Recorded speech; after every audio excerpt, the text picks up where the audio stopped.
pessoal, bom dia a todos. Bom dia. É uma satisfação, né, tá um evento só para mulheres, né, então eu agradeço o convite da Ela RS, né, de toda a equipe, para estar falando um pouquinho para vocês, tá? Bom, eu sou paranaense, né, então eu vim para o Rio Grande do Sul há uns 3 anos, dei aula para a Valentina, né, Valentina foi uma das primeiras turmas na UPF ali que eu acompanhei, e de lá para cá, né, a gente tem contribuído para o desenvolvimento da região, tá?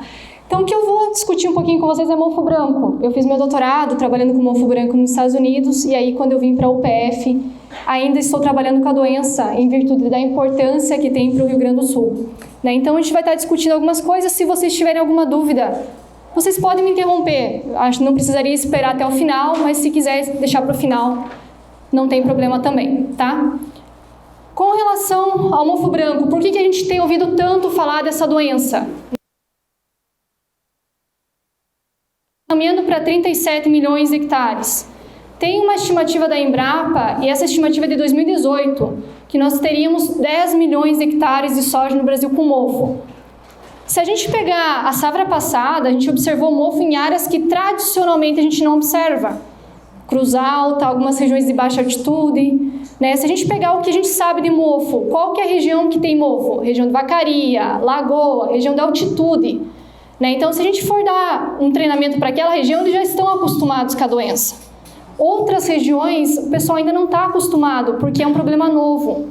Então, tem diferentes regiões do estado, e isso eu vou estar discutindo um pouquinho com vocês. Então, se vocês tiverem dúvida, a gente pode estar sanando essas dúvidas.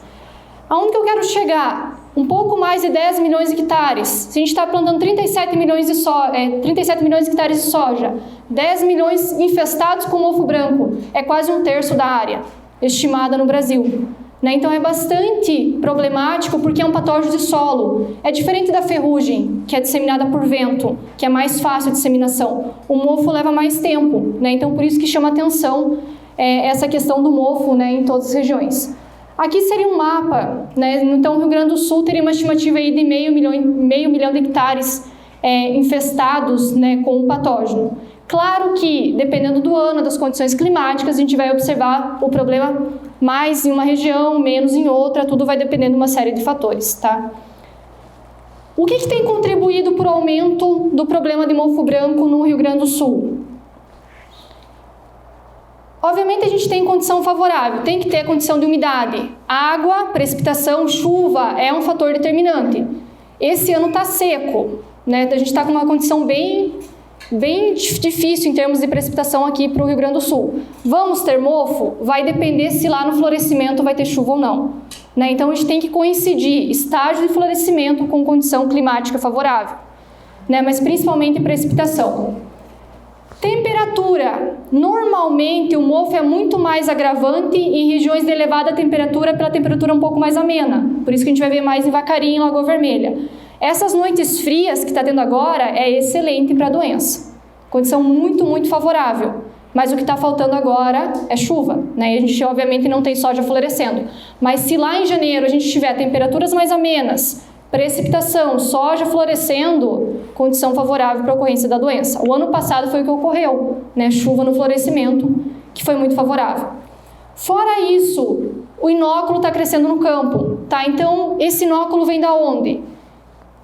Principalmente, introdução por semente seria um fator, E aí eu falo semente não apenas de soja, mas semente de planta de cobertura. Quem que é o grande vilão para mofo que vocês ouvem falar? O nabo. O nabo foi um grande vilão, digamos, no Rio Grande do Sul no passado. Ele contribui, mas não é o único. A gente tem várias culturas de cobertura aí que a gente pode estar introduzindo. E a gente vai estar discutindo um pouquinho sobre esses fatores. Quero destacar um fator aqui importante. Nós temos mais de 400 espécies vegetais que são hospedeiras para mofo. E aí a gente cita, obviamente, girassol, batata, tomate. Todas essas culturas são hospedeiras. Obviamente isso não entra na nossa rotação. O que é uma planta hospedeira que a gente muitas vezes não considera? A planta daninha. Buva é hospedeira de mofo. Não é uma boa hospedeira, mas tem o risco de ser infectada por mofo. Picão preto, poaia, serralha. Todas as plantas daninhas, vocês podem considerar isso como uma regra. Todas as plantas daninhas de folha larga têm o potencial para ser hospedeira de mofo branco. Umas são melhores, outras são piores, mas todas podem ser infectadas por mofo. Tá, então a falta de manejo de planta daninha no inverno já pode contribuir para o aumento do inóculo no campo. Né? Então, quando a gente trabalha com mofo branco, a gente vai ter que trabalhar com manejo integrado. Não vamos esperar para a soja estar florescendo para aplicar o fungicida, porque não vai resolver o teu problema. Contribui, mas não resolve. Em termos de manejo de mofo, tem que ser manejo integrado. Né? Então, a gente vai ter ferramenta de manejo cultural, que é controlar a planta daninha, rotação de culturas, entrar com agentes de controle biológico e, claro, controle químico. Né? Então, nós temos várias ferramentas para estar colocando no nosso sistema de produção. Eu acredito que não tenho dificuldade para identificar a doença. Eu acho que é uma das doenças mais fáceis de identificar no campo, né? Diferente de mancha foliar, que às vezes a gente se confunde, mas mofo não tem muito segredo. É esse micélio branco na haste, né? Que a gente vai ver com algumas estruturas pretas, que pode estar na haste, pode estar dentro ou fora da haste, pode estar na vagem, que são os escleródios. Esse é o inóculo do mofo branco. O que é o escleródio? É um inovelado de micélio. Eu faço a seguinte comparação. Pense num rolo de barbante. Tá, o barbante é o micélio, é a hifa. Ele se enrola, ele vai formando aquele rolo que é branco. E aí ele recobre com uma camada de melanina. Melanina é o que a gente tem na pele para proteger contra a radiação ultravioleta. Né? Então é o que a esclerotínia tem. Essa melanina faz com que essa estrutura persista no solo por bastante tempo, então resiste à radiação ultravioleta, à desidratação, então contribui para que ela dure no solo por bastante tempo. Tá? Então essa camada de melanina aqui é importante. Mas é um micélio. Aqui vocês têm, em placa de Petri, em laboratório, mas começando a formar um escleródio. Né? Então o escleródio forma quando o fungo percebe que tem alguma limitação. Por exemplo, está acabando a comida, tem limitação de espaço, ele tem que produzir uma estrutura para sobreviver. É regra básica de sobrevivência. Né? Então aqui, por exemplo, forma geralmente na borda da placa. Ele cresce, identifica que tem uma limitação de espaço e começa a formar o escleródio. Inicialmente é só um inovelado branco e depois ele vai recobrindo com essa camada de melanina. Né? E aí a gente teria aí o escleródio maduro, né, que a gente chama, que seria da estrutura pronta para a sobrevivência. Quanto tempo o escleródio sobrevive no solo? Essa é uma pergunta que a gente recebe muito. Quanto tempo vocês acham? O que vocês já ouviram falar? Me ajudem. O que vocês? 8 anos, Valentina. Quem dá mais, quem dá menos? Mais, menos? 10 anos, 11 anos? Menos que isso? 7. Já ouvimos todas essas. Quanto tempo ele permanece no solo? Essa informação de 8 anos, 11 anos, eu gosto de mencionar isso porque ela vem de clima temperado. Essas informações vêm dos Estados Unidos e vêm da Europa. Clima temperado, para nós, não é realidade. Nós estamos numa região subtropical. As temperaturas nossas são um pouquinho diferentes, tudo é mais acelerado. Né? Então, ele tende a reduzir esse tempo de sobrevivência. Tá? Um estudo que foi feito pelo professor Erley. O professor Erley é um fitopatologista bem conhecido aqui na região. Ele foi professor da UPF por muito tempo, se aposentou da UPF e hoje ele tem o instituto de pesquisa dele. O professor Erley, juntamente com o Brustolin, o Ricardo Brustolin também é um agrônomo aqui da região que trabalha com mofo branco, eles fizeram um estudo de sobrevivência em condição de plantio direto, com escleródio na superfície, ele sobreviveria por 12 meses. Perderia a viabilidade dentro de 12 meses. Mas isso aqui varia bastante, tá? Por que em condição de plantio direto? Porque tem atividade microbiana, tá na superfície, tá mais exposto. Mas se a gente considerar a nossa condição, nem todos os escleródios ficam na superfície. Nem todos os escleródios estão expostos. Né? Então vai ter escleródio na superfície, em cima da palha, vai ter escleródio embaixo da palha, vai ter escleródio a 1 centímetro de profundidade, vai ter escleródio a 10 centímetros. Né? Então, a gente tem diferentes distribuições de escleródio no nosso campo. Tá? Então, a gente também não pode levar à risca que todo o nosso inóculo em 12 meses em plantio direto vai ser inviabilidade, porque não é o que ocorre. Né? Então, eu diria para vocês, para a gente ter uma segurança, 3 a 4 anos, para nossas condições, talvez, seria uma margem para a gente considerar. Um outro estudo aqui do professor Erley trabalhou com enterrar esse escleróide, tá? Então essa aqui seria a linha para escleróide na superfície, tá? Então em torno de 12, 13 meses perderia a viabilidade. E aqui seria o escleróide enterrado. O que a gente conclui? O escleróide que está enterrado sobrevive por mais tempo. Porque ele não está exposto tanto à atividade microbiana, oscilação de umidade, radiação ultravioleta, tá? Mas vocês vão perguntar, mas a gente não está enterrando escleróide se a gente está trabalhando com plantio direto, porque não tem revolvimento. Tem um pouquinho, se a gente considerar. Tem, né, no sulco, a gente tem operações escarificadoras, às vezes que você usa, né? Então, de certa forma, a gente está enterrando um pouco de escleróide também. Né? Não tudo, parte vai ficar na superfície e parte vai ficar enterrado. Mas o que eu quero falar para vocês? A gente tem, dependendo da distribuição, a gente vai ter inóculo na área. Nesse estudo aqui, levou 36 meses para esse escleróide perder a viabilidade. Então, se a gente trabalhar com 4 anos aí, seria uma margem um pouco de segurança para nós, em termos de viabilidade para as nossas condições. Tá, mas não está errado de 8 anos, de 11 anos, é só que depende da condição que a gente está colocando. Um clima mais temperado dos Estados Unidos, da Europa, demora mais, por causa do inverno rigoroso que eles têm, né? E a atividade microbiana é menor lá, tá? Mas essa é uma pergunta que geralmente o pessoal faz bastante. O escleróide foi produzido, que é a estrutura de sobrevivência. Ele pode germinar de 2 formas. Para a soja, a forma mais importante de germinação é o que a gente chama de germinação carpogênica, que é a formação do apotécio, né? Ele lembra um cogumelo, uma taça.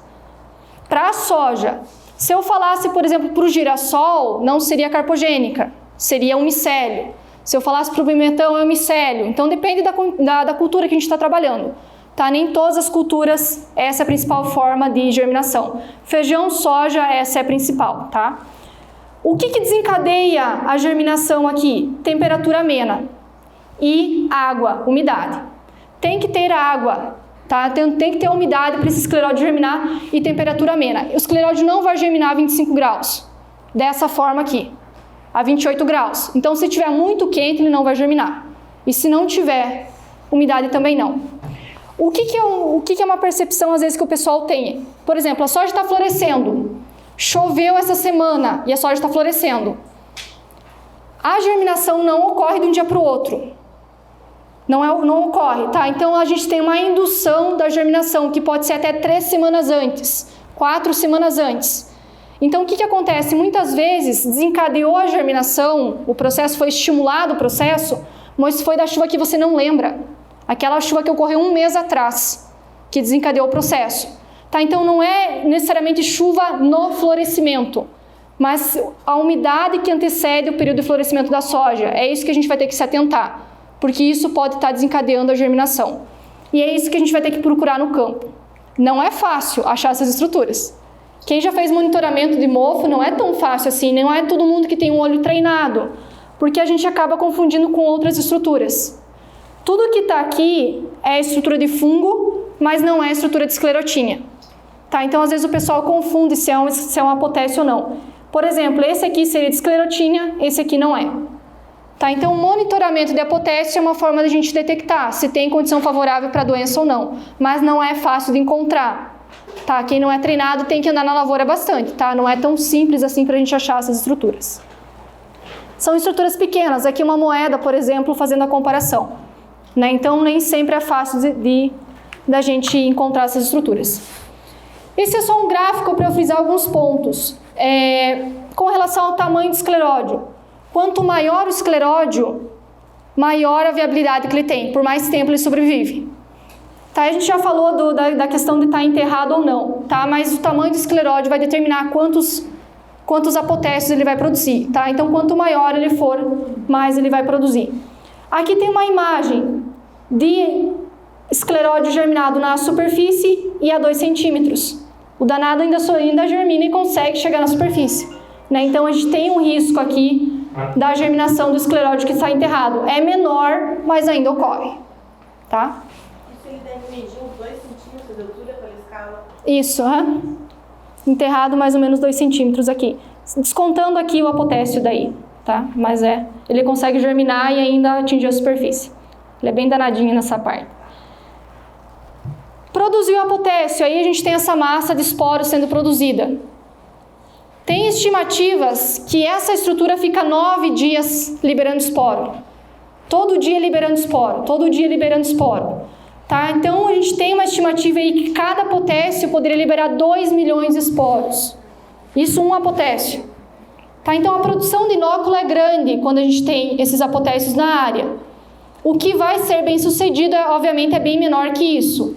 Né? Mas isso aqui é para frisar. Então, um apotéssio pode durar até 9 dias e todo dia ele vai estar produzindo esporo. Tá? Então, por isso que a gente protege o florescimento R1, R2. Geralmente, quando a gente vai posicionar fungicida, a gente faz pelo menos 2 aplicações.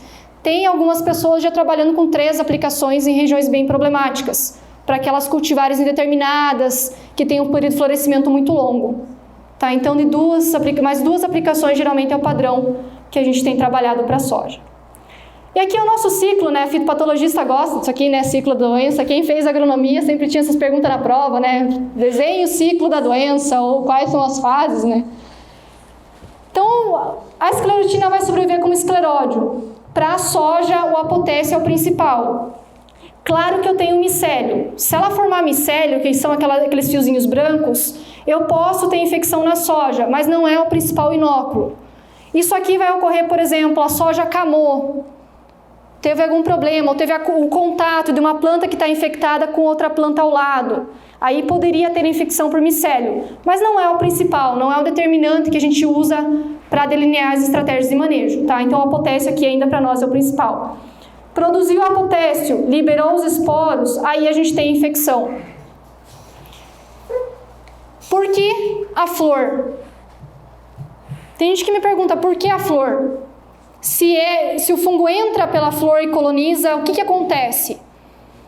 A flor é um tecido muito suculento, é fácil de colonizar. Tá? Então, o que acontece? O esporo é depositado na pétala e o fungo só usa como um substrato inicial, para dar energia para ele. E depois que ele vai infectar a haste. Tá? Mas ele não consegue entrar direto pela epiderme. Tá? Ele tem uma restrição. Então, por isso que o período de florescimento para mofo é determinante. Ele vai colonizar a pétala e depois da pétala ele vai para a haste. Tá? Então é a fase crítica que a gente vai ter que estar protegendo. Essa condição aqui, fantástica para a ocorrência do mofo. Né? Então aqueles dias com orvalho mais prolongado, dias mais nublados, temperatura mais amena, são condições que vão favorecer a doença. Óbvio que a gente tem observado uma mudança, e isso nos intriga um pouco. Regiões que isso aqui não é muito comum. A gente tem observado mofo. Então, pode ser que o patógeno está se adaptando a temperaturas mais altas. Isso já é uma hipótese que foi levantada. Tá? Que a esclerotina estaria se adaptando a temperaturas um pouco mais altas e não apenas temperaturas, né, muito baixas de 15, 18 graus. Tá? Então, a gente tem uma adaptação do patógeno às condições um pouquinho mais quentes. Isso aqui eu fazia de monitoramento, né? Então a gente levava essas placas para o campo para monitorar inóculo de esclerotina. É claro que isso aqui não é... Isso aqui é para pesquisa, tá? Então em termos práticos isso aqui dá muito trabalho, mas a gente monitorava. Quando a placa está azul, quer dizer, a gente tem um negativo para mofo, e quando a placa está amarela, a gente tem um positivo. Tá? Então a esclerotina tem a capacidade de produzir um ácido que reduz o pH. E aí a gente consegue observar essa mudança em cor e detectar se tem esporo no campo ou não. Mas isso aqui eu fazia para predizer se a doença estava no campo ou não, nas nossas condições. E aqui a gente tem alguns exemplos de campos, né? Então aquele campo que não fecha em trilhinha, aquele campo que floresce um pouco mais tarde, enfim, a gente tem vários fatores afetando a dinâmica do mofo, né? Então isso que a gente vai ter que olhar no campo, não é tão fácil. Primeira coisa é monitorar inóculo, se tem apotéssio ou não tem. E verificar a dinâmica da cultura. Está fechando em trilhinha, tem um dossel mais fechado, a planta está mais alta, vai depender da região onde você está cultivando e da cultivar que você tem também. Tá? Então é isso que a gente vai estar trabalhando agora. Tá? Então eu vou entrar na parte de manejo. Manejo de mofo, já enfatizei antes, é manejo integrado. Tá? Então a gente vai ter que aliar diferentes práticas para chegar num resultado satisfatório. Tá, então a gente vai ter práticas aqui de controle químico, controle biológico, controle cultural. Eu vou comentar um pouquinho sobre a questão de resistência genética para vocês, mas a gente já chega lá. A meu ver, são 2 estratégias que a gente tem que pensar quando a gente fala em mofo branco. A primeira é O que a gente vai fazer durante a safra para reduzir a incidência e severidade da doença? Tá? Para reduzir o dano na produtividade, para evitar perda ali que a gente tenha naquela safra. E o que a gente vai fazer para reduzir inóculo no campo, pensando a longo prazo? Porque mofo não é apenas uma safra que você vai resolver.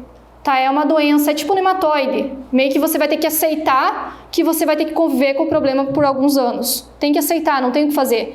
E aí a gente trabalhar com estratégias para reduzir, né, a ocorrência nos próximos anos. Né? Então o que a gente vai fazer nessa safra e o que a gente vai fazer para frente no nosso sistema de manejo. Primeira semente, vamos começar com a semente. Né? Uma semente que você colhe lá num campo que tenha mofo, né, você já vai sinalizar, aquele campo tem histórico de mofo, né, então eu vou direcionar meu manejo para aquele campo. Semente de soja hoje, dificilmente você vai comprar uma semente misturada com escleródio. O que vai acontecer? Talvez tenha micélio na semente, tá? E talvez a semente esteja infectada com um fungo e você não vê. Tá? Então essa seria uma possível fonte, mas também é pequeno o risco. Eu gostaria de chamar a atenção para a semente de cobertura. A gente pensa muito na soja, que é a nossa cultura principal. A semente que você está colocando no inverno, da onde que está vindo essa semente? Na semente do nabo. A gente fala que o nabo é o vilão, mas não é o problema o nabo em si. É o que está misturado ali, né, com o nabo. Que é difícil separar na peneira. Né? O tamanho do escleródio com a semente do nabo é muito parecido. Né? Então é difícil a gente separar. Já melhorou bastante nos últimos anos esse cuidado com a semente, mas esse foi um dos principais responsáveis pela introdução em algumas áreas. Hoje está crescendo muito o uso de mix, né? Então a gente trabalhar com ervilhaca, com centeio, com nabo. O que o pessoal tem feito uma estratégia aqui? Reduzindo a percentagem de nabo, aumentando ervilhaca, aumentando centeio ali na mistura. Tem ajudado bastante essa estratégia, mas ainda assim tem que cuidar com a qualidade da semente.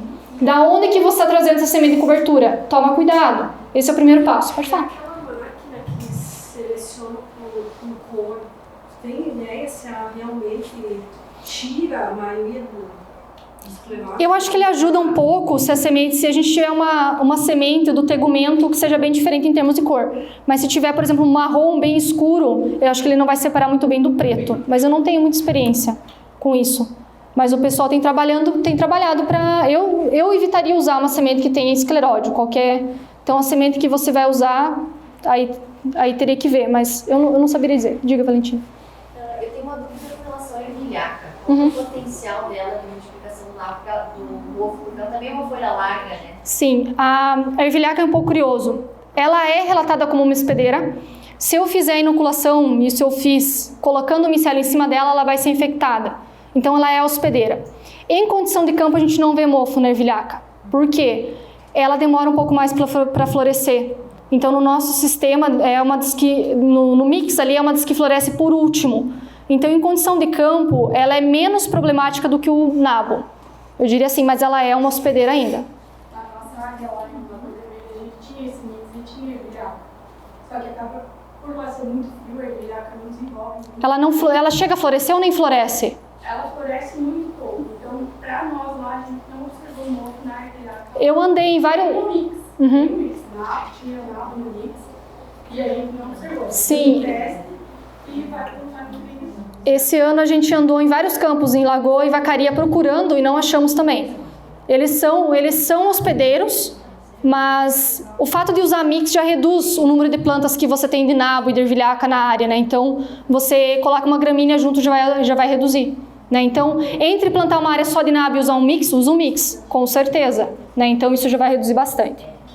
Eu não sei se eu respondi a pergunta de vocês. Sim. Só da separação. Não tem problema, então. As aveias não. Gramíneas não são infectadas por esclerotina, então qualquer gramínea que a gente coloque no sistema de manejo vai estar ajudando.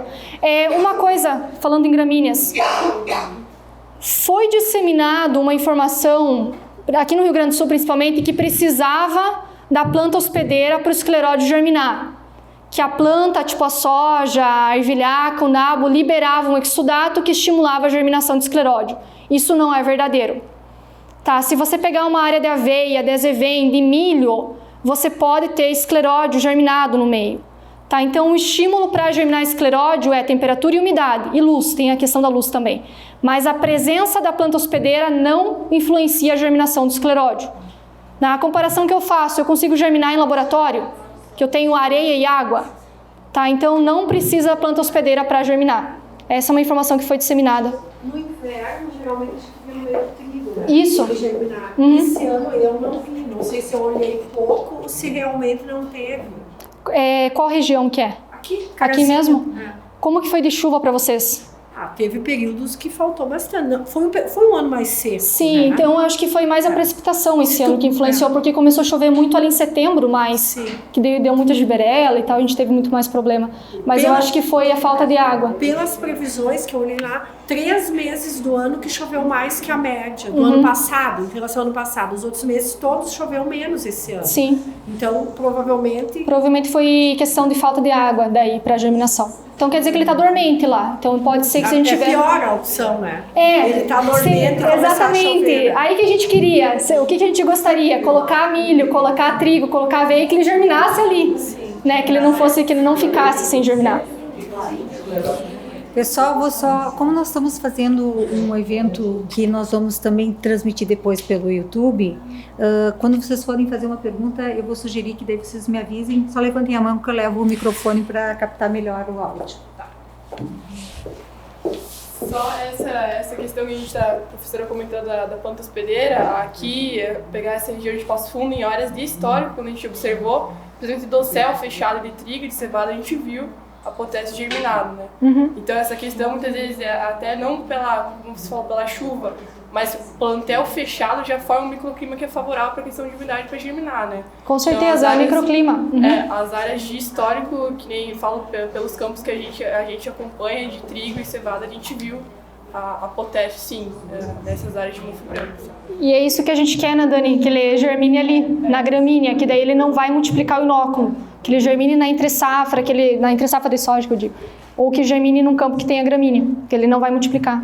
É uma dúvida também que o produtor pergunta às vezes, sabe? Depois que colocou o potássio, entendeu? Ele vai continuar viável? Ele vai permanecer? O escleródio não. A partir do momento que ele germinou uma vez, ele vai morrer. Ele não vai continuar germinando vários fluxos, ele morre. Ele perde a viabilidade.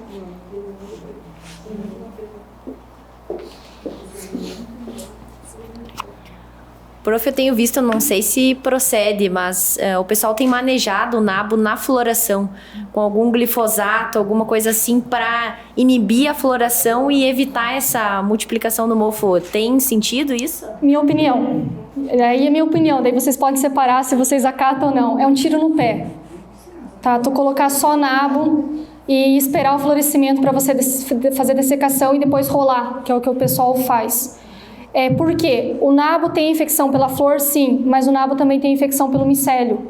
Então eu ainda posso ter multiplicação em cima do nabo. Então eu retiraria o nabo completo, tipo só nabo na área. Prefiro colocar só um mix, ou entrar com trigo, entrar com aveia na área, alguma coisa assim. Mas eu não faço essa recomendação. Eu sei que foi bem difundido aqui no Rio Grande do Sul essa informação, mas do meu ponto de vista, como fitopatologista, pensando em inóculo para a próxima safra, eu não recomendaria. Eu acho muito arriscado. Muito arriscado. Mas aí vai a decisão do produtor, né? A gente faz a recomendação, quem toma a decisão lá é o produtor que tem esse poder de tomar decisão. Mas é complicado, Valentina, eu não recomendaria. A gente tem feito a colocação do milho, e já vem com baixa incidência, a gente até detecta, mas muito, muito pouco realmente. Mesmo com a presença do nabo, ainda já quando foi começado a colocar essas questões do mofo branco. E depois com a colocação do milho na sequência... Não, é fantástico. O problema é monocultura. É falta do milho na nossa área. É falta de rotação. Porque eu visitei produtores em Vacaria, que é a região... Eu falo assim, ó, se eu quero fazer experimento de mofo, eu faço em Muitos Capões ou Vacaria. Não coloco em Passo Fundo, né? Porque Passo Fundo o risco é maior. Mas lá sempre tem. Lá é uma região muito favorável. Então todo ano tem mofo, em maior ou menor incidência. Mas os produtores que fazem rotação com milho na região não tem problema. Né? Então a questão do milho, agora que voltou a aumentar o preço do milho, está dando um incentivo melhor, é importante considerar na rotação. Então entrando um ano que vem com milho já vai quebrar bastante essa questão da produção de inóculo. A gente sempre fez, na verdade, devido a acreditar na rotação de culturas mesmo. Agora é melhor ainda, né? Sim. Todo mundo fizer. Mas o milho é fantástico para entrar. Aqui a gente tem como detectar. Então, por exemplo, assim, você comprou a semente ou vai comprar a semente e você está em dúvida se tem ou não tem esclerotínia. Então, vamos dizer assim, você recebeu a semente, mas não tem escleródio. Não quer dizer que essa semente esteja isenta de esclerotínia. O que você pode fazer? Mandar para análise que essa semente pode estar infectada. Tá? Tanto a semente de soja quanto a semente do nabo, semente de ervilhaca, poderia estar infectada. Isso aqui é uma forma para detectar, é uma das formas, tá? De colocar em meio de cultura ou fazer no rolo de papel. Mas se você está em dúvida, manda a semente para análise para ver se não tem esclerotínia, tá? Então, poderia estar infectada. E a gente tem vários fungicidas bons para tratamento de semente, excelentes, tá? Para tratamento de sementes. Essa aqui é uma tabelinha que a gente tem, mas tem várias opções no mercado, né? Então, fazer um tratamento de sementes vai ajudar bastante se a gente tiver um micélio ali infectando, tá? Então, a gente tem opção para trabalhar nesse caso aqui. Não é um problema. Eu não vejo o tratamento de sementes como sendo um problema, tá? Então, a gente tem opções no mercado e aí que a gente tem alguns ingredientes ativos que vocês podem usar. Aqui só algumas fotos só para a gente recapitular. Então, evitar em áreas de pousio no inverno. Por quê? Planta daninha é hospedeiro. Então, vamos evitar hospedeiros na área, tá? Então, colocar uma cultura e manejar de preferência com gramíneas. Ou se usar os mix, também vai ajudar bastante. Isso aqui é um gráfico que vem da região de Lagoa Vermelha, onde eles avaliaram monocultura e rotação. Só o fato de colocar um milho, né, ali no esquema de rotação de cultura já está ajudando a gente a manejar mofo branco, né? Então, as áreas problemáticas que você tem na tua lavoura, ali na tua propriedade, seria interessante você entrar com milho, se for possível, tá? Nessas áreas. Vai escalonando aí ao longo do tempo para entrar com milho nessas áreas. E palhada, tá? Então, a gente começou a falar sobre o plantio direto e essas plantas de cobertura que a gente tem no inverno. A palhada é bem importante em termos de manejo de mofo. E a palhada trabalha de diferentes formas. Ela pode ser uma barreira física. Tem um apotécio ali, ela pode servir como uma barreira. A palhada é importantíssima para controle biológico. Tá? Então, se você for fazer a aplicação de tricoderma, por exemplo, comparando dois campos, um com uma boa palhada, um com pouca palhada, aonde tiver mais palhada vai agir melhor. Por quê? Ele coloniza melhor, se estabelece melhor. A gente tem um substrato que é a palhada. Vários estudos já mostraram o efeito da palhada, a gente tem no sistema associado com controle biológico, para o estabelecimento do nosso antagonista. Tá? Então é importantíssimo a gente trabalhar com essa questão da palhada também. E ela tem um efeito de filtrar a luz. A germinação do escleródio ali na formação do apotécio é induzida por luz também. Tá? Então é água, temperatura e luz. Tem um comprimento específico. A seguinte comparação eu faço. Por exemplo, eu tenho incubadoras na universidade. Luz LED não forma potássio. Luz fluorescente forma. Tá? Então o comprimento de luz que a gente usa vai influenciar na germinação desse escleródio. E a palhada ajuda a filtrar um pouco também o comprimento que está passando ali. Tá? Então são várias formas aí que a palhada pode contribuir. Tá? Então um bom plantio direto, bem estabelecido, vai contribuir para o manejo do mofo também. Indiretamente, mas contribui. Tá? Essas áreas que a gente está trabalhando com palhada. Além, é claro, de questão de fertilidade, reciclagem de nutrientes e por aí vai.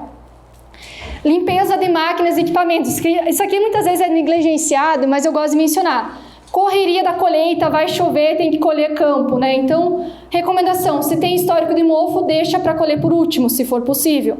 Ou vai ter que limpar a máquina mesmo entre um campo e outro. Tá? Então, isso aqui, principalmente quando a colheita é terceirizada, é um pouco complicado, né? Então, isso aqui poderia também estar introduzindo mofo. Pode ser, quando eu falo introdução em mofo, o pessoal às vezes pensa assim, nossa, mas ano passado eu não vi nada de mofo, e esse ano eu tive uma alta incidência. Pode ser que esse inóculo entrou 2 anos atrás, 3 anos atrás, e você não percebeu. Porque se a gente tiver uma planta de mofo no campo, é difícil ver uma planta de mofo. Tá? Então você só vai ver quando o problema já está bem mais avançado. Né? Então não é da safra que entrou o mofo, pode ser de safras anteriores e você não percebeu. Tá? Então isso aqui pode ser historicamente, né, que ocorreu no passado. Falando ainda em questão de inóculo que está no campo, aí a gente começa a trabalhar com antagonistas. A gente tem algumas opções no mercado. Tem o Bacillus, que é uma bactéria, que o pessoal tem trabalhado aí, tem alguns produtos registrados para manejo de mofo. O Bacillus tem diferentes formas, né? Então o Bacillus é uma bactéria que pode induzir defesa da planta, por isso que algumas empresas posicionam lá na soja, no vegetativo da soja. e o bacillus pode contribuir ali no crescimento micelial e na questão do escleródio também. Mas aí a gente tem o tricoderma, que é um fungo de solo também. Tá? Então, o que está em verde é o tricoderma. A gente tem várias espécies no mercado e a função do tricoderma é colonizar o escleródio. Tá? Então, ele é natural do solo. Quando a gente aplica, ele vai colonizar e vai inviabilizar esse escleródio que está lá no nosso solo. Né? Então, a gente tem algumas opções de controle biológico. Aqui seria, por exemplo, sem a aplicação de tricoderma e aqui como o tricoderma coloniza o escleródio.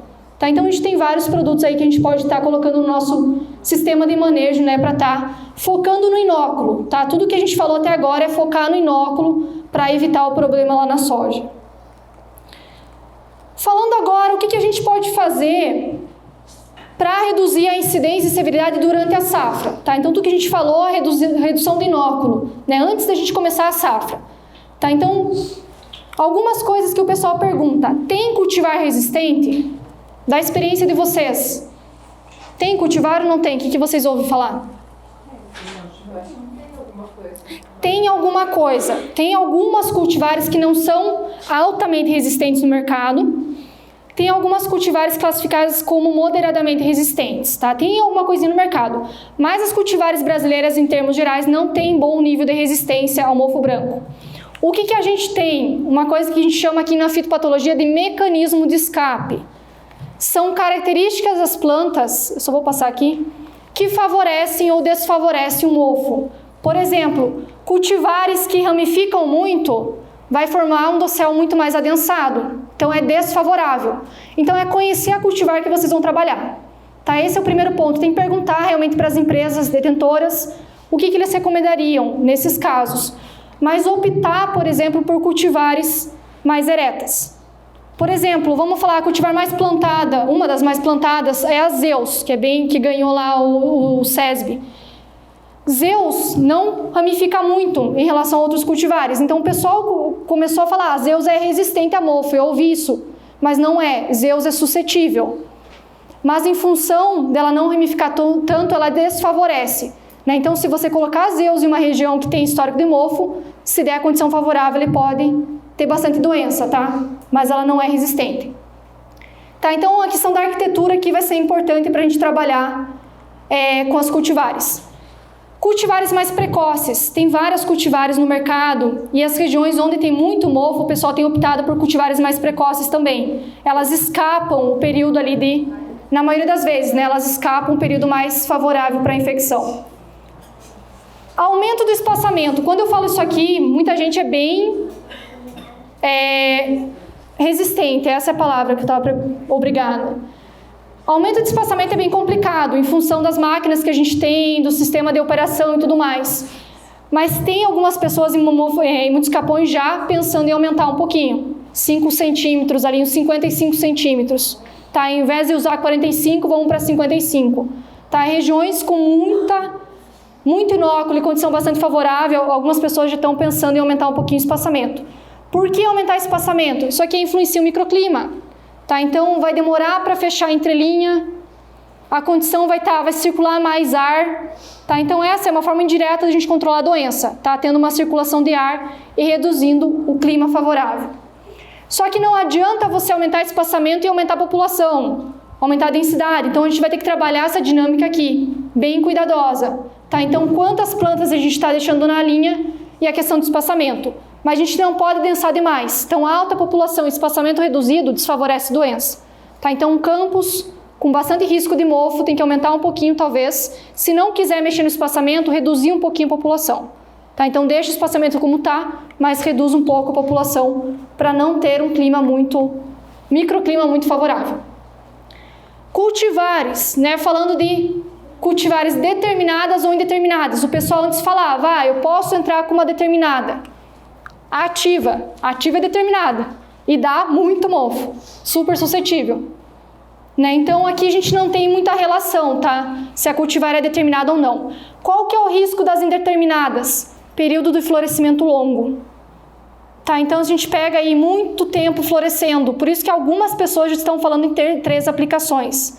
Para aquelas cultivares com período muito longo. Mas isso é uma coisa que a gente vai testar. A gente vai começar a testar esse ano, vamos repetir ano que vem, para ver para essas cultivares. Mas são cultivares mais tardias, com florescimento um pouco mais longo, tá? A gente poderia pensar aí mais uma aplicação de fungicida. E aí cultivares que acamam ou não acamam, né? Então isso aqui tudo vai depender de onde você está tendo, da região que você está cultivando e do que você tem ali na tua área. Isso aqui é um gráfico que eu tenho lá de muitos capões. Isso aqui a gente comparando as cultivares, tá? Então aqui eu ordenei por grupo de maturação. Então a gente vai desde as mais precoces, né? A gente tem a 95Y02, Raio, tem algumas aqui bem precoces. E a gente vai para as mais tardias. Percebam como oscila a incidência de mofo. Tá? Então quando a gente for comparar uma cultivar de soja, você não pode comparar uma Raio com uma Delta, por exemplo. Porque isso aqui é uma precoce, isso aqui é uma mais tardia, tá? O grupo de maturação. Então você tem que comparar dentro dos grupos de maturação. As mais precoces têm sido uma excelente alternativa em áreas aí com bastante mofo, porque elas florescem, né, um pouco mais cedo, elas acabam escapando o período mais favorável. Dentro das intermediárias, a gente tem algumas cultivares interessantes, tá, em termos de arquitetura, mas não é em termos de resistência, tá? Se elas escapam aqui. E as cultivares tardias aqui também escaparam um pouco, tá? Então, nesse ensaio aqui, as mais precoces e as mais tardias escaparam um período mais favorável, né? E aqui a gente teria as intermediárias com maior incidência da doença, tá? A precoce porque ela floresce mais cedo do que o tempo de floração dela? Os dois. Às vezes ela descompassa um pouquinho, né? Então, os dois ela acaba contribuindo. E muitas vezes ela floresce, o que acontece com a precoce? Ela floresce quando a entrelinha não fechou ainda. Então, ela está florescendo, mas a entrelinha ainda está aberta. Porque se for mais cedo, tu pode antecipar mais um plantio também, então. Também, isso vai depender do potencial de produção também. Então, isso aí é um posicionamento de cultivar que vai estar trabalhando. Mas o que eu vejo mais nas precoces é isso. O pessoal, ela começa a florescer, mas a entrelinha não fechou ainda. Então, a condição ali para ocorrer a doença é um pouco mais desfavorável. Tem mais circulação, o microclima está ainda desfavorável. O Zeus ele é uma coisa incrível. O Zeus ele não ramifica muito. E a floração dele é muito comprido. É muito comprido, né? Por isso que o pessoal tem que tomar cuidado. Mas Zeus, nesse ensaio aqui, Zeus foi muito bem. Cadê? Aqui, ó. Mas ela escapou, porque ela é suscetível, em função da arquitetura. Então, Zeus, nesse ensaio, não fechou muito bem a entrelinha, né? Ela ficou um pouquinho aberta ainda. Então, aqui, nesse caso, deu bastante diferença. Não sei se vai dar para ver muito bem aqui. Não dá para ver muito bem. A gente só tem uma comparação, né, de algumas cultivares que foram melhores e algumas piores aqui. Aqui eu estou fazendo uma comparação de ativa, tá? Então aqui, ó, por exemplo, 16 sementes por metro, 12 sementes por metro. Mesmo a cultivar, reduzindo densidade. Essa é uma estratégia para usar, tá? Então mesmo que a cultivar seja suscetível, tenha uma arquitetura favorável, reduz um pouco a densidade, tá? Reduz um pouquinho a população que vai ajudar. Nesse ensaio aqui, eu tive a ativa com 16 sementes e 16 sementes. A diferença aqui foi a aplicação do herbicida Lactofen. Não sei se vocês já ouviram falar desse herbicida em termos da ação dele para mofo. O que o Lactofen faz? Geralmente o posicionamento dele é no vegetativo, em V4, V5, tá? Quando a gente aplica o Lactofen, ele dá uma travada na soja, ele dá uma fitotoxidez que ele acaba, os sintomas são bem perceptíveis, mas ele retarda o fechamento de entrelinha, tá? Então ele faz com que demore um pouco mais para fechar a entrelinha e aí reduz a ocorrência de mofo branco, tá? Então tem algumas pessoas que têm usado, isso aqui não é tão difundido, mas é uma estratégia. Eu trabalhei nos Estados Unidos com Lactofen, lá nós fazíamos a aplicação em R1 e a gente não via dano na produtividade, em função da fito que deu. Eu testei o Lactofen aqui no Brasil em R1 e reduziu a produtividade. Tá, então não é interessante. Então, se for posicionar isso aqui, tem que ser no vegetativo, para que dê tempo da planta se recuperar, para não ter redução de produtividade. Tá, então isso aqui é um risco, às vezes, de você reduzir um pouco a produtividade em função da fito que ele causa. Tá, mas ele ajuda a reduzir um pouco da incidência do mofo. E aí, já caminhando mais para o final, vamos falar em aplicação de fungicida. Tá, então, quando que eu entro com a aplicação de fungicida? A gente tem muitos produtos bons no mercado hoje. Tá, então, em termos de eficiência, a gente tem produtos bons no mercado. A perda de eficiência, talvez, no controle da doença, seja mais em função do posicionamento. Quando que eu estou entrando com essa aplicação? Em termos gerais, o que você tem que observar? Se tem condição favorável, né, se aquela temperatura, tem umidade, como que estão as condições no período de florescimento. fazer o monitoramento da lavoura, ver se teria potássio formando nessas áreas e se a planta está florescendo. Tá? Então, o estágio aqui para nós é quando a gente vai decidir essa aplicação de fungicida. Tá? Nós não temos um sistema de previsão ainda no Brasil. Tá? Os Estados Unidos já tem alguma coisa para mofo, levando em consideração espaçamento, cultivar, época de semeadura. No Brasil ainda a gente não tem um sistema de previsão para mofo. A gente já falou, então o florescimento é importante por causa da infecção. Então esse é o momento que a gente tem que proteger. Não é o vegetativo e não é o canivete. Tá? É o período de florescimento, R1 e R2, que a gente vai ter que proteger aqui com fungicida. Tá? É preferível, a meu ver, e de novo, é minha opinião. Tá? Então aí vocês filtram o que vocês acham que faz sentido. É preferível você fazer a aplicação um pouquinho antecipada no botão floral do que você atrasar essa aplicação.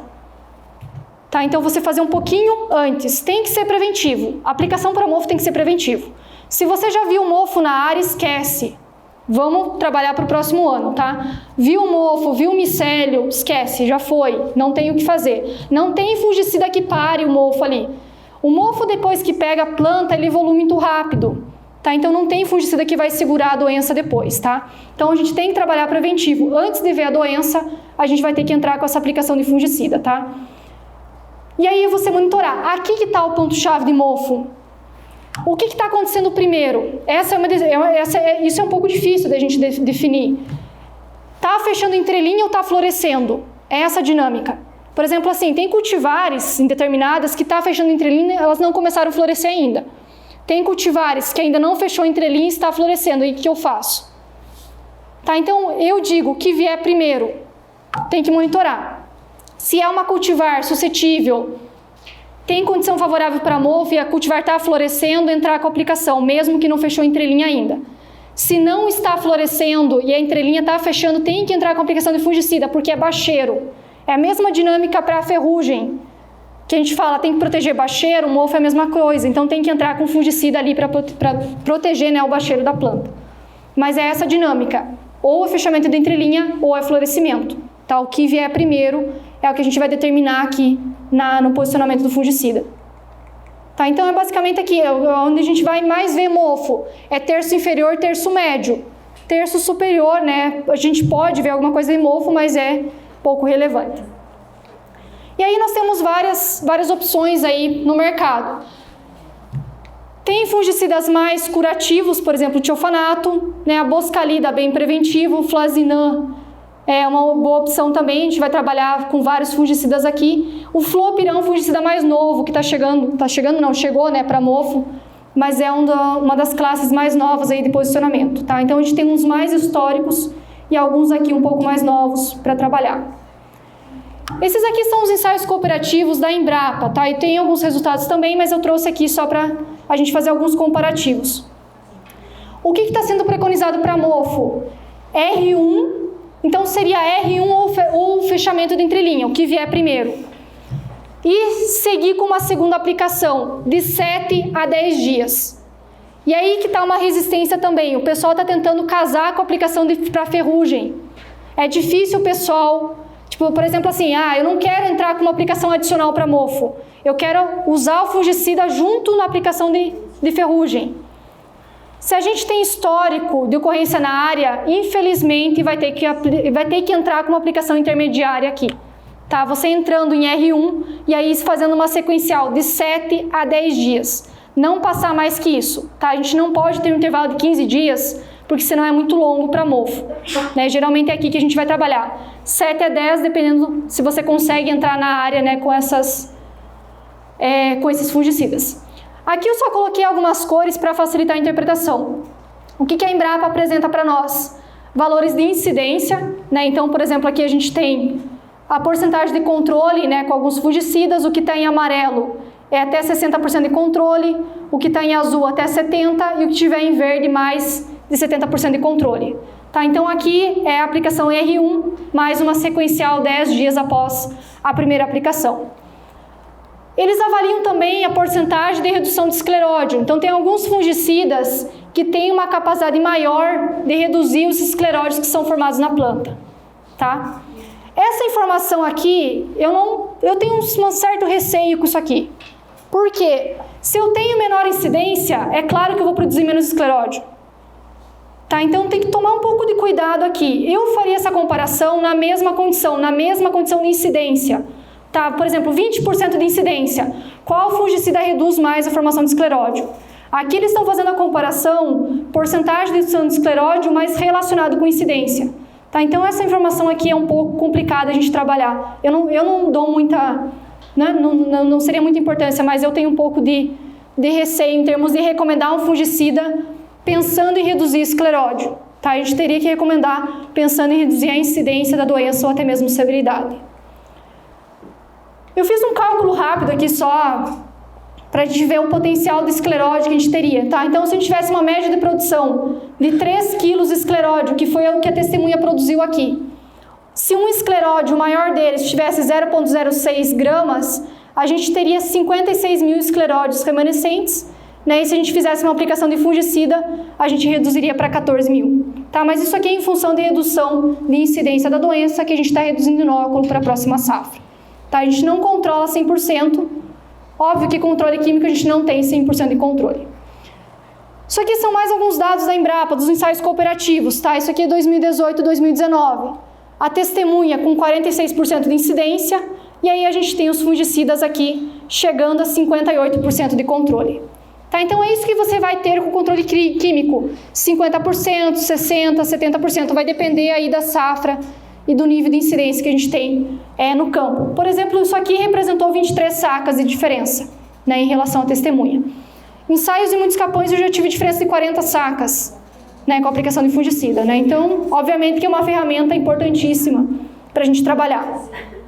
Isso aqui é o mais atual que a gente tem, os ensaios de 2020 e 2021, né, a gente tem porcentagem de controle aí chegando a 74% com os fungicidas.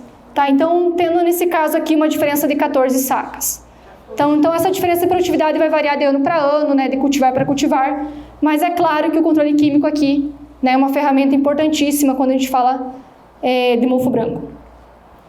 Isso aqui são alguns dados meus aí de muitos capões. Isso aqui a gente trabalhou combinando, né? Porque o pessoal tem uma dúvida, o que eu entro primeiro, o que eu entro depois, né? Se eu posso repetir o fungicida, né? Se a gente pensar em termos de resistência, é interessante que você rotacione, né? Não vou aplicar só a boscalida, não vou aplicar só a fluozinano, não vou aplicar só o tiofanato. Tá? Interessante que a gente tenha fungicidas rotacionando. Tá? Então, nesse caso aqui, a gente tem diferença em termos de posicionamento. Né? Então, a gente tem fungicidas muito bons preventivos, boscalida, fluozinã e principalmente o fluozinã aqui na segunda, né? Sendo muito bom pelo residual que ele tem. Tá? Então, isso aqui são alguns resultados bem interessantes que a gente encontrou. Nesse caso aqui, a gente reduziu 64% da doença, né, em relação à testemunha, né, sem fungicida para mofo. E agora, terminando realmente, e aí vocês tiverem mais alguma dúvida, tem risco de resistência de esclerotina a fungicidas? Né? Por exemplo, em ferrugem, a gente sabe, trabalhar só com triazol, só com estrobilurina, só com carboxamida, o risco é muito grande a gente ter resistência. Para a esclerotina, isso aqui existe, mas o risco é baixo.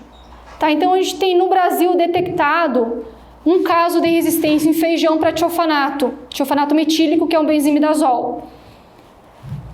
Isso aqui de campo, tá? Então, tem risco de resistência à esclerotina, mas o risco é baixo. Em função da população clonal, a gente fala que é uma população clonal um pouco diferente das outras populações de fungos, tá? Por isso que a gente tem opções no mercado para trabalhar com rotação de fungicidas também. Tá? O risco é baixo, mas existe aqui. E agora, finalizando realmente, né? Então, o manejo integrado de mofo tem que ser combinando aí diferentes estratégias, né? Então, a gente vai ter os fungicidas para controle químico, nós temos o controle biológico, controle cultural aqui, importantíssimo, né, na entre-safra, e em termos de genética, trabalhar mais com característica de cultivar por enquanto. As empresas de melhoramento estão trabalhando em resistência para mofo, mas curto prazo a gente não tem nada, tá? Então é difícil a gente achar resistência para mofo. Pessoal, muito obrigada pela atenção e se vocês tiverem algumas dúvidas, a gente pode estar discutindo.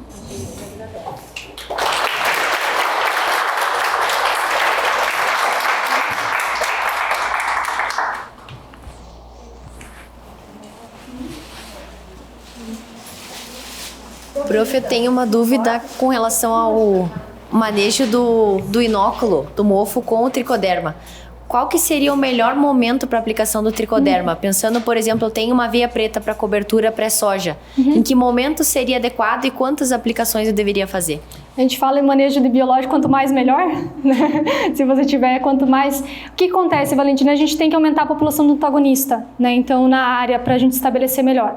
Só o fato de você já ter uma cobertura empalhada, como eu falei, já vai ajudar no estabelecimento, porque ele é saprófita, então ele vai ajudar ali na colonização.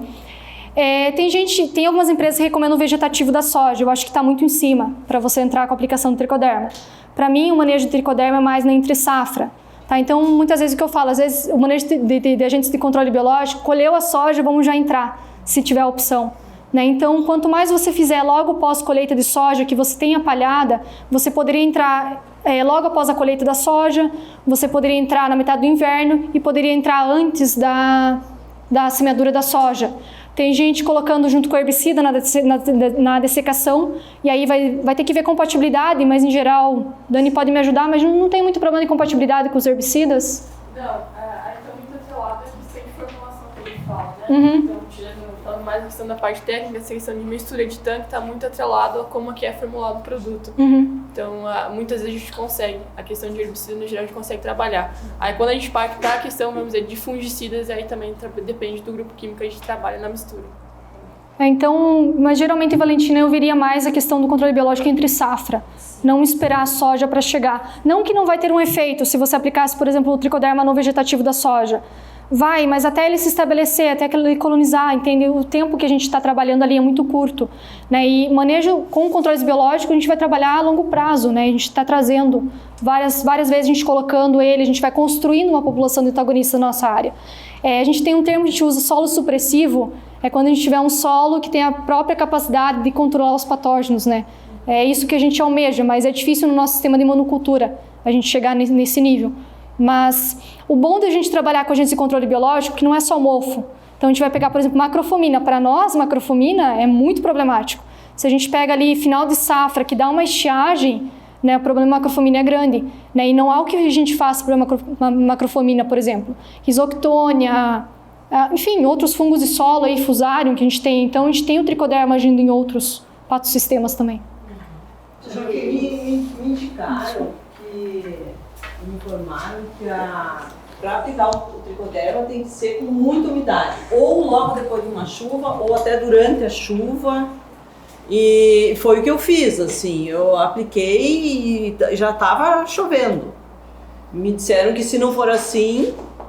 Eu acho que não precisa ser tão extremista. A Dani talvez pode me ajudar também nessa consideração. Tem que ter umidade, mas não precisa ter solo encharcado, por exemplo, para você fazer essa aplicação. Mas, por exemplo, agora, não seria uma condição ideal porque está muito seco, mas tem que ter umidade do solo para ele estabelecer, para ele crescer. O que acontece muitas vezes, a gente aplica o tricoderma, não é que ele vai morrer, o fato de não ter umidade, ele vai ficar estabilizado, ele não vai fazer nada. Então, só quando a gente tiver umidade que ele vai começar a crescer. Né? Então ele vai ficar ali, mas ele vai ficar... Não que ele morre muitasvezes. É a mesma coisa de temperatura baixa, que o pessoal falava, tricoderma, se você fazer uma aplicação muito baixa. Mas tem que ter umidade, mas não precisa ser demasiada. Talvez a Dani, talvez... Ela vai responder, já responder a minha pergunta. Sim. Tomar uma decisão logo após a soja, né, em cima da palhada. Ou esperar a aveia, tá? Iniciando um perfil, um exemplo. Logo após a palhada vai estar um pouquinho mais seco, né? Que é mais quente. Depois ela vai estar numa temperatura mais amena.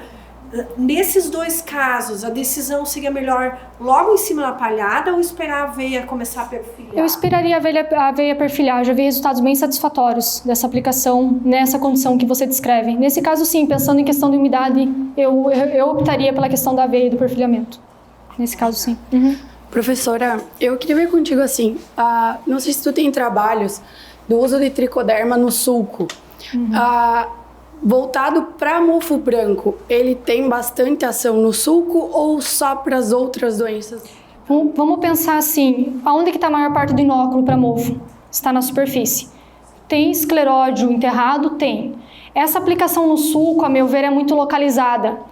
Em mofo branco, a gente tem que preconizar por cobertura da área. Quanto melhor a gente cobrir a área, né, em termos de cobertura na superfície, melhor. Então, se tem uma área com histórico bastante inóculo, eu recomendaria a aplicação na superfície, não em sulco.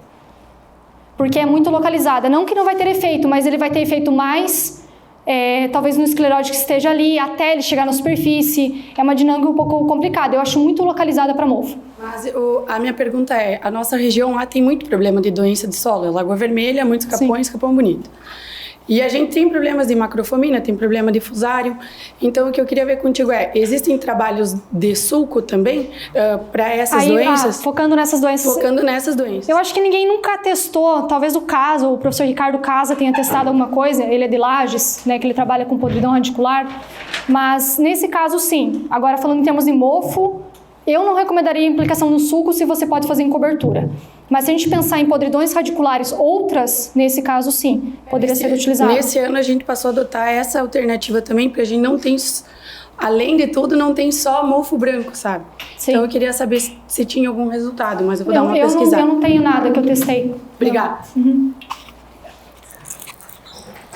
E na semente, o grafite que a gente tem, poder, eu estou usando.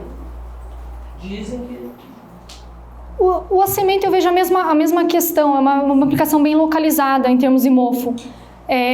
Mas seria para controlar mofo na semente ou mofo no campo? Não, para colocar o tricoderma. Junto no grafite na caixa? Sim. Mas só para fazer uma aplicação de tricoderma. Tem que cuidar um pouco com o fungicida que está indo, né, junto no TS, que poderia ter efeito. Então, por exemplo, se eu tivesse um tiofanato, um fluozinano na semente, eu poderia ter um efeito negativo no tricoderma. Mas nesse caso, eu ainda recomendaria a aplicação em cobertura e não no TS. Mas tem incompatibilidade, vai depender do fungicida que você está usando. Tá, o fungicida que está indo na semente. Sim, mas tem o fungicida junto, né, que está indo. Então, esse contato do tricoderma com o fungicida poderia reduzir um pouco a eficiência. Mas teria algum? Sim, teria. Mas, principalmente, se você pudesse fazer em cobertura, ainda eu acho a melhor alternativa, nesse caso. Eu que agradeço. Agradecer aqui. Merece. Muito obrigada. Acho que eu vou botar aqui dentro já. Acho que é melhor, senão eu vou derramar. Obrigada, Débora. Deixa eu te dar um abraço. Obrigada, viu? Obrigada pelo convite. Super palestra, acho que foi.